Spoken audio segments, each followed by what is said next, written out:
Hello viewers and students, once again you are welcome to this channel, A-Startutors Academy. Here we address students' challenges on topics in chemistry and other sciences. For inquiries and for other reasons, you can put a call across to me or send a WhatsApp message. Kindly subscribe and share and like. Send your comments to the comment sections. We shall continue from where we stopped in the previous video. We have treated 10 questions, and for the benefit of those who have not subscribed, kindly subscribe so that you can have access to the videos and more updates on areas where you may be having challenges in topics in chemistry and other sciences, most especially the calculations and other most likely topics in exam. Let's continue from question number 11. Which quantum shell can contain a maximum of 18 electrons? Electron shells are labeled basically as L, M, N, and so on. These are the letters used to designate or denote those shells of electrons. K is the first shell, the second shell, the third shell, and the fourth shell if you are considering the first four.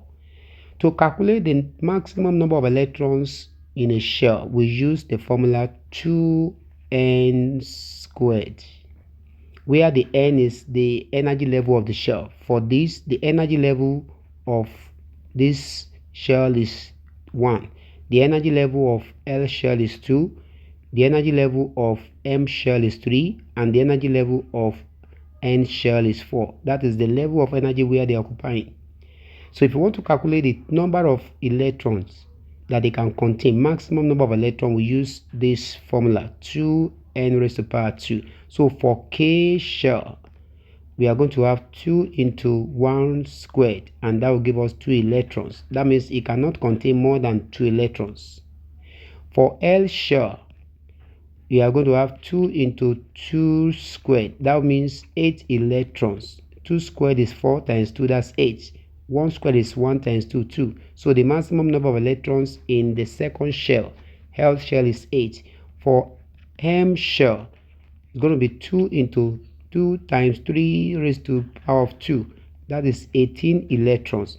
And for the N shell is 2 into 2 times 4 raised to the power 2. And this is going to be 32 electrons. Meaning that for the first shell, the nearest shell to the nucleus of an atom, it cannot contain more than 2. This next one cannot contain more than 8. The third is 18. And the fourth one is 32, and so on. So the correct answer is M shell. That's the third shell. So the maximum number of electrons it can contain is 18 electrons. The answer is C. Question number 12. We are to calculate the mass of sodium hydroxide that will be required to prepare the standard solution of 500 cm cube of 0.2 mole per dm cube. This is a standard solution because we know the concentration. As a reminder, a standard solution is a solution whose concentration is known. This is the volume required. Now, the first thing that we do, I'm going to solve this in 2 steps for you to understand it very well. The first thing, step by step, the first step is find the amount in mole using this formula. This is what we are going to use. The amount of sodium hydroxide in mole that will be contained in 500 cm cube solution of this concentration. So the mole is what we are looking for here. And we have the concentration, which is 0.2 mole per dm cube. The volume we are preparing is 500 cm cube. So when you substitute to this formula, you have number of moles of sodium hydroxide will be 0.2 mole per dm cube, 0.2 mole per dm cube, which is the molar concentration, multiply by 500 divided by 1000. Why do we put 1000? Because we have the intention of converting the cm cube to dm cube. 1000 cm cube makes 1 dm cube. 1000 cm cube is equal to 1 dm cube. So if you want to convert cm cube to dm cube, divide the given volume by 1000. So we are going to have this. We have n is equal to 0.2 times 500 divided by 1000, which is 0.5.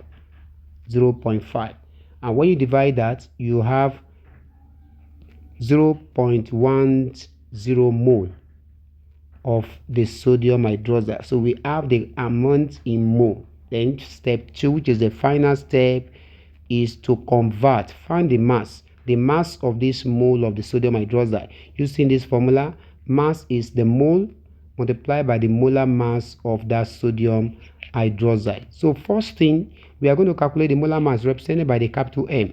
The molar mass is, sodium is 23, so 1 times 23 plus 1 times 16, oxygen is 16, plus 1 times 1, hydrogen is 1. So we have 23 plus 16 plus 1 equals 40. So 40 grams per mole. That's the molar mass of the sodium hydroxide. And finally, we can now calculate, okay? Finally, we can now substitute this value into this formula to get the mass. So therefore, the mass is going to be, the mole we got, 0.1 multiplied by 40. Everything will be in gram. So working this out, you have 4.0 gram of sodium hydroxide. This is how to determine the mole and the mass. You can see the 2 steps. First thing, to make it easy for you, just do it step by step, not to get confused. Find the mole from the volume and the concentration in mole per dm cube of that solution. If you are calculating the amount in mole of a substance, you multiply the molar concentration given by the volume in dm cube, and that's what I've done here. And you can now take the value into the next formula to convert the mole to mass, and this is what you have, 4 grams per dm cube. So the correct answer is 4 grams, B. Question number 13. Which process occurs during rusting? The answer is C. During rusting is a type of corrosion of iron metal precisely. And during rusting, oxidation occurs as well as reduction. Oxidation of the iron gets oxidized to form iron oxide, which is the brown rust.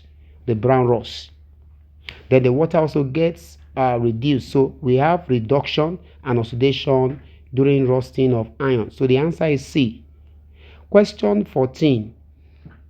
We are to identify the gas law represented by this equation or formula. This is a question of Boyle's law. This is a Boyle's law question. We are all familiar with the gas laws. Boyle's law states that the volume of a fixed mass of gas is inversely proportional to its pressure, provided that temperature is kept constant. So by mathematical expression, Boyle's law is saying volume is inversely proportional to this at constant temperature. And when you solve this further, you simplify further, you introduce your constant. This is what you are going to have. Then PV is a constant. For the benefit of calculation, if volume is changing as pressure is changing, then for calculation you have the P1. If the P1, the initial pressure is changing to P2, and as well the volume 1 is changing to V2, therefore it means we are going to have P1 V1 always equal to P2 V2, which is always a constant. So this is how we derive the equation, and the gas law concerned is Boyle's law. The answer is B. Question number 15. Which of the following compound will conduct electricity in aqueous solution? Let me expatiate on this question. Electrolysis is what the question is all about. In electrolysis, we have what we call electrolytes and electrodes. Electrolytes is any compound, usually ionic compounds, that can conduct electricity when it is in liquid state, either aqueous solution or molten form. Aqueous solution of an electrolyte is when the substance is dissolved in water. On dissolving in water, it's going to ionize. It will dissociate into charged particles called ions, positive ion and negative ions. These ions are the carriers of the electric current through the electrolytes. There are some compounds that can dissolve in water but still remains as molecules, like the sugars, the alcohols, and some others. Benzene is completely non-electrolyte. It is a covalent substance. Heat and not sugar, they are covalent as well. So they dissolve in water. Sugar dissolves in water. Ethanol is miscible in water, but they still remain as molecules. They do not ionize. The molecules do not ionize, so they cannot be used as electrolytes. Benzene is totally immiscible. It is immiscible with water. It is insoluble, so it is also not an electrolyte. Sodium chloride is a salt. It's an inorganic salt, ionic compound. When it dissolves in water, it's a soluble salt. When it dissolves in water, it's going to form sodium chloride solution. And inside that solution, we have the sodium chloride ionizing. We have the sodium chloride ionizing when dissolves in water to form sodium ion, aqueous, and the chloride ion, the aqueous state. These are the ions that move around, that move about or migrate to the electrodes during electrolysis by conducting electric current through the electrolyte. So the only electrolyte is sodium chloride in aqueous state. Question number 16. Question number 16. The number of atoms in 1 mole of a substance. This is a question on Avogadro constants or Avogadro number. According to Avogadro concepts, it says that 1 mole of any substance, be it liquid or gas or solid, be it element or compound, 1 mole of any substance will contain a specified number of particles, which can either be atoms, molecules, or ions. There are 3 main types of particles of matter: atoms, molecules, ions. According to Avogadro, 1 mole of any substance will contain this number of particles, 6.02 times 10 is about 23 particles. That is what we call Avogadro constant or number. The particles can be atoms, molecules, or ions. So the correct answer is D. That's the Avogadro number. We call it Avogadro number. Question number 17. Which of the following factors increases the rate of reaction? We are all familiar with the factors that influence the rate of reaction, such as temperature, pressure, concentration, the surface area of reactants, light, catalyst, and so on. The one that increases the speed up rate of reaction is catalyst. When a catalyst is added to a reaction in progress, the time the reaction will take to complete will be reduced, to become shorter. Catalyst reduces the time, making the reaction to complete in a shorter time. And that catalyst is a positive catalyst, because we have negative catalyst as well. It slows down the unwanted reaction. But positive catalyst speed up the required reaction rates. So catalyst is a substance that can either increase or decrease the rate of reaction. So in this case, we are looking at a positive catalyst. So the correct answer is C. Question number 18. The pH of a neutral solution at room temperature 25 degrees Celsius is what? The answer is 7. B. Let me expatiate more. In the previous video, I've explained what pH of a solution is. Please kindly subscribe to this channel so that you can have access to these videos and the new videos coming up. The pH of a neutral solution is 7. There are 3 pH ranges. There are 3 pH ranges. We have pH less than 7, which is indicating acidic region or acidic medium. We have pH equal to 7, which is indicating neutrality, neutral. We have pH greater than 7, which indicates alkalinity region. So any solution whose pH is less than 7 is acidic, and a solution whose pH is greater than 7 is alkaline or basic, while a solution whose pH is equal to 7 shows that it's neutral, like the still water is neutral. Solution of sodium chloride is neutral because they have no effect on blue and red litmus papers. If you dip blue and red litmus papers into a neutral solution, they will not change. It indicates that the solution is neutral. So the correct answer is B. Question number 19. What is the molecular formula of ethene? In the previous video, I've also expatiated on this hydrocarbon. Ethene is a member, the first member in the alkene series. Alkenes are generally represented by this molecular formula. They are represented by this general molecular formula CnH2n. Alkenes generally are hydrocarbons that are characterized by the presence of carbon-carbon double bond in their chain or molecule. Now, ethene, from the first 3 letters, ETH, that signifies that the number of carbon atom is 2. And based on that, we can make substitution of these 2 into this general formula. We use this general formula to derive the individual molecular formula of the members in the homologous series. So substitute the 2, we have C2, then H2 into 2, and that will give us C2H4. So this is the molecular formula of ethene. The answer is C. The last question in this video, we are looking at a calculation whereby we are going to apply again stoichiometric approach. I would like you to pay attention. I've solved similar questions in the previous video, and here again we come across another question on stoichiometric calculation. We are asked to find the volume of hydrogen gas that will be liberated at STP if 24 grams of magnesium reacts completely with excess hydrochloric acid.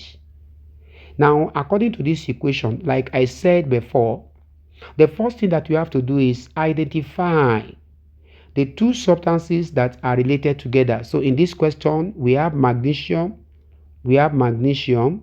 and hydrogen. We want to find the volume of hydrogen from this mass of magnesium put into reaction. So we have identified those 2 substances. So we go to the equation. That's the next thing to do. Go and identify them and focus attention on them. And then we relate them mole to mole relationship.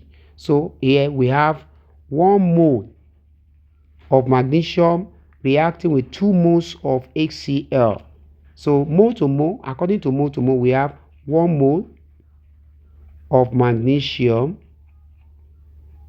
reacting with 2 moles of HCl. That is the mole ratio 1 to 2. Now the next thing, because this one is given a mass and this one we have to find a volume, so the strategy that I'm going to use is I will use mass against volume relationship, mass to volume relationship. This is one of the strategies of solving stoichiometric calculations in chemistry. Mass to volume relationship. That is, I'm going to make this one to be in grams. I'll convert this one more to the corresponding mass in gram, and I'll also convert this to the corresponding volume in dm cube at STP. Don't forget, the molar volume according to Avogadro is 22.4 dm cube at standard temperature and pressure. Now, using mass, I'm going to convert this to mass.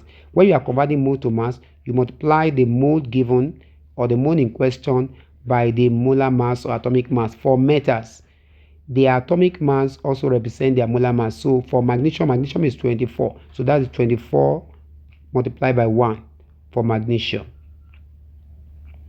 Now for 2 moles, we are going to convert that to the volume at STP. That will be 2 multiplied by 22.4 dm cube.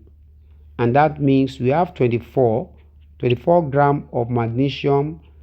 We require 44.8 dm cube of HC of hydrogen. Sorry, this hydrogen, not hydrochloric acid, H2.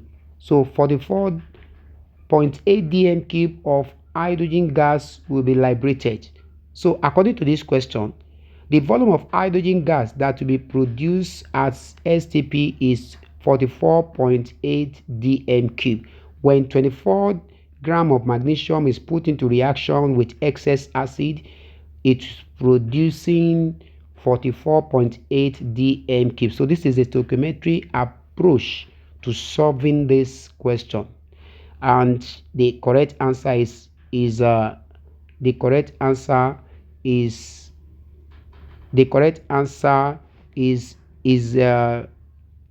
sorry, this is supposed to be 1 mole. This is 1 mole. We are relating magnesium and hydrogen, so this is 1 mole, 1 against 1. So let me make a correction to that.